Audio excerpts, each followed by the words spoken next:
मौसी भीष्म सहानी। भीष्म सहानी जी ने लिखा है, उस औरत को सभी मौसी कहकर पुकारते थे। बच्चे भी और बड़ी उम्र के लोग भी पुकारते थे। मौसी सबको माँ के जैसे प्यारी बनी थी। सबके सुख दुख के समय में साथ देती थी। बच्चों के लिए तो वह सेवा की मूर्ति बनी हुई थी।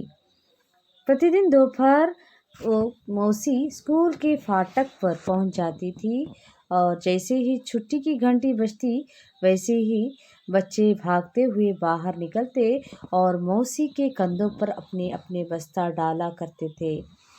मोहल्ले के सभी बच्चे उसे घेरे रहते थे। दोपहर ढलने पर मौसी नीम के पेड़ के नीचे लेके जाती थी। दोपहर ढलने के बाद वो शाम मौसी नीम के पेड़ के नीचे लेके जाती थी और वहाँ पे बच्चों के साथ कहानियाँ सुनाती थी, चुटकुले कहा करती थी और पहेलियाँ भी सुनाना बहुत पसंद था उसे और कहानियाँ भी बहुत सारी मौसी बच्चों को खिलाने के लिए अपने पास चने, टिकिया, मूंगफली आदि कुछ ना कुछ रखती थी। बच्चों से अपने बेटे बेटियों जैसी प्यार करती थी। एक दिन जब स्कूल की छुट्टी हुई, बच्चे बस्ते उठाकर बाहर निकले तो मौसी फाटक पर नहीं मिली। बस्ते मतलब बैग।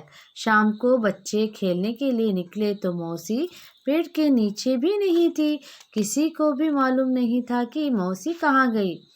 दिन बीत गए पर मौसी का कुछ पता नहीं चला। उसके बिना सारा मोहल्ला सूना सूना लगता था। एक दिन बच्चे मौसी की खोज में घूम रहे थे, तभी एक मकान के अंदर से ऊंची ऊंची आवाज़ सुनाई दी और वहाँ पे जाके देखा तो उसके अंदर बच्चे टिटक कर वहीं पे खड़े हो गए और बंद दरवाजे की दरार में थोड़ा सा दरवाज़ा खुला था, उसके अंदर से देखा तो मौसी खाट पर सोई हुई थी। उसके बाल उलझे थे और चेहरा भी सूखा हुआ था। बच्चों को थोड़ा बहुत गुस्सा भी आ गया और दुख भी होने लगा। दूसरे दिन बच्चे हॉकी मैच खेलने के लिए जा रहे थे, तब रास्ते में पुल के पास मौसी बैठी नजर आई थी और उसके पास था छोटी सी घटरी और लाठी भी थी। मौसी को देखकर सब उसके घेर कर प्रश्न पूछने लगा, तो इतने दिन कहाँ थी मौसी, यहाँ क्यों बैठी हो? एक पूछा, दूसरे ने पूछा, ऐसे पूछते रहे।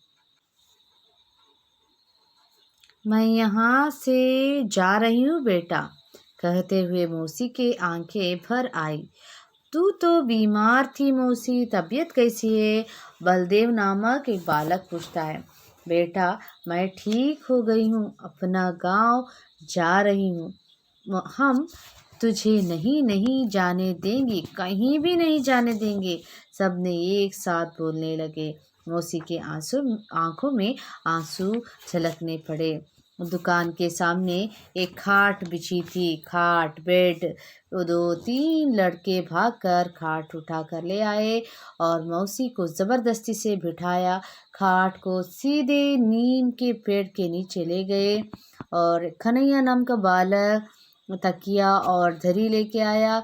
उषा नाम की लड़की थाली और रोटी लेके आई। योगराज छोटे से बाउल में कटोरे में दूध लाया। गोपाल घर से लैंप लेके आया और मुन्नी पीने के लिए पानी लेके आई। बलदेव के पिता डॉक्टर थे, उन्होंने मौसी को क्लिनिक में जाकर मौसी की बीमारी के बारे में बता दिए और उसके पिता को लेके आ गए।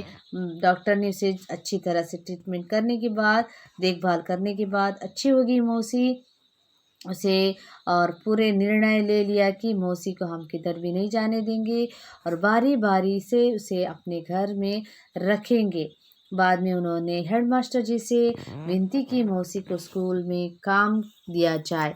हेडमास्टर जी ने मान लिया और मौसी को रहने के लिए स्कूल में एक कोठरी भी दे दिए। मौसी फिर से स्कूल के आंगन में आने लगी।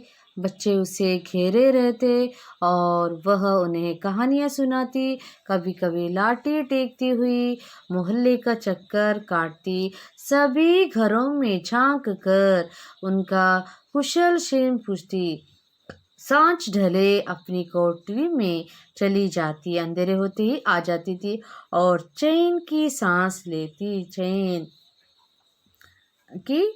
लेती थी। अगर जिंदगी में बेचैनी थी तो अभी चैन मिल गया। इस तरह बच्चों के प्रेम व स्नेह भाव से मौसी के जीवन में खुशी के दिन लौट आए। फिर से मौसी अपने बच्चों के साथ जीवन बिताना आरंभ किया। इतना ही इस पाठ में। आशा करती हूँ आप सबको समझ में आया होगा। धन्यवाद।